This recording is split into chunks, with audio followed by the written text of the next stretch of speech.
Welcome back to the eNCA Money Desk. I'm Rofhiwa Madzena, and South African shoppers will now be able to use a blockchain for everyday transactions at over 10,000 retailers across the country. Momint, a local tech startup based in Cape Town, has launched a blockchain wallet to pay for everyday goods and services.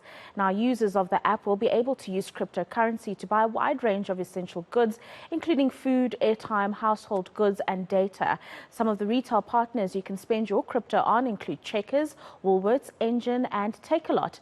Consumers will also be able to use it to book and travel tickets from Lift Airlines or Intercape buses. And of course, small businesses and spaza shops will also benefit from the development, as shoppers can use their crypto in the formal economy as well.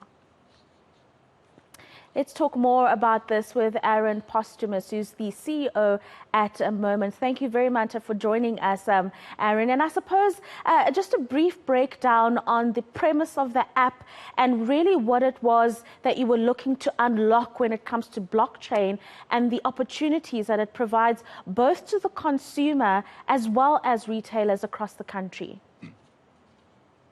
Awesome. Thank you so much for having me. And yeah, from the very beginning, our number one goal was to use blockchain technology for real world things. So we've done this with our SunCash project, for example, where you can invest in solar projects that are real world projects. You know, it's an actual thing on a real rooftop.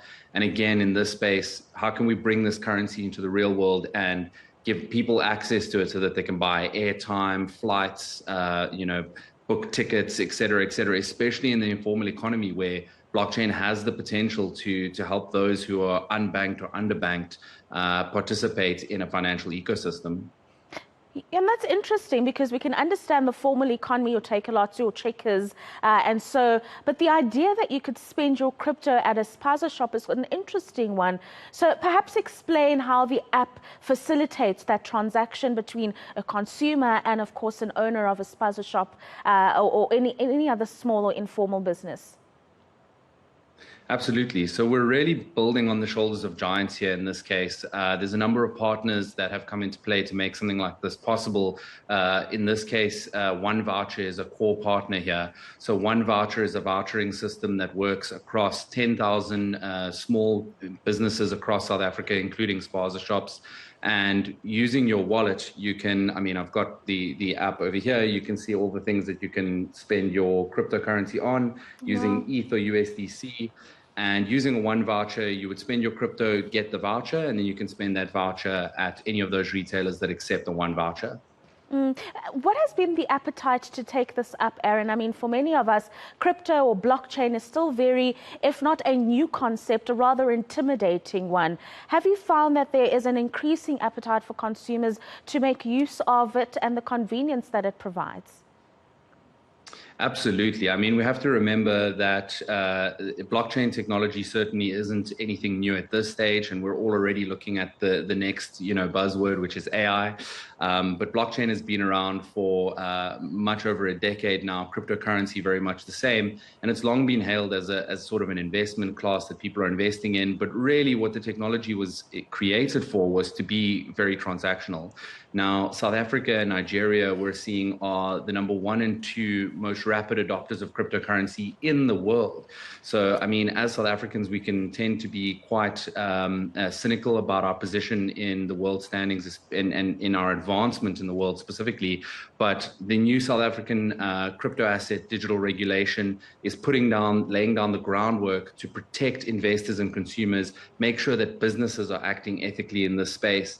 And that's also unlocking this potential for us to use the technology for much cheaper transaction costs, transacting with one another without going through a bank. Remittance is still a huge problem and enormously expensive. But when you're using blockchain technologies, sending money cross borders, as long as you're doing it within legal frameworks, is incredibly cheap. It can cost as little as $1 cent to send money, no matter what the amount is, cross borders. So really, the technology is quite revolutionary. Yeah, and I'm glad you bring up the regulatory aspect of it. Just a few weeks ago, we were reporting on regulation that all those providers or service providers who offer investment platforms using crypto have to be registered with the regulator. But in the meantime, Ahren, are there any risks that are still associated with the trading of crypto and fraudulent activity that consumers should still look out for? Absolutely. And I'm so glad you asked that question because it's one that we hear a lot. And there's definitely still some risk. There's a lot of individuals out there who are using the term cryptocurrency, sometimes Forex and other business terms to sort of mask a fraudulent business activity overall. So they're not even doing something in the blockchain or crypto space. And I think the easiest thing that I can advise for the viewers here and how they can, flesh out and find which are the good companies and projects to look at and what to look out for, I would say first and foremost, do a little bit of research on the company or people who are making an offering to you. Check if they've been covered in popular news media, have they been in leading newspapers and platforms, and anything that's promising over about a 20% return per annum should be met with a lot of skepticism. The second thing that I would check if I was a consumer is make sure that what you're buying is underpinned by a real legally binding contract. And that's the most important thing, especially as we wait for the regulation to fully crystallize.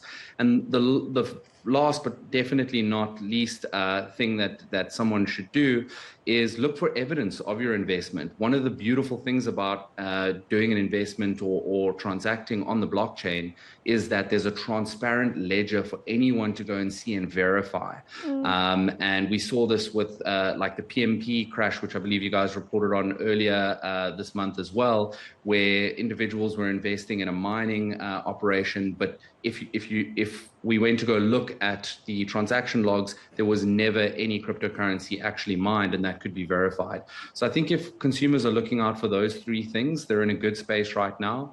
And I think it shouldn't be undersold how incredible, how innovative, and how great it is that we are busy coming out with regulation that lays down a solid foundation to do business in the Web3 and blockchain space in South Africa. It's going to be really good for foreign direct investment, lots of job opportunities on the way, and it's a really exciting time. Yeah, absolutely. I think we all as South Africans want to hear about job opportunities and economic growth, Ahren. So thank you very much for those insights. That is Ahren Posthumus, who is the CEO at Momint, breaking down the opportunities that blockchain is unlocking for the formal and now informal economy with transactions done via crypto.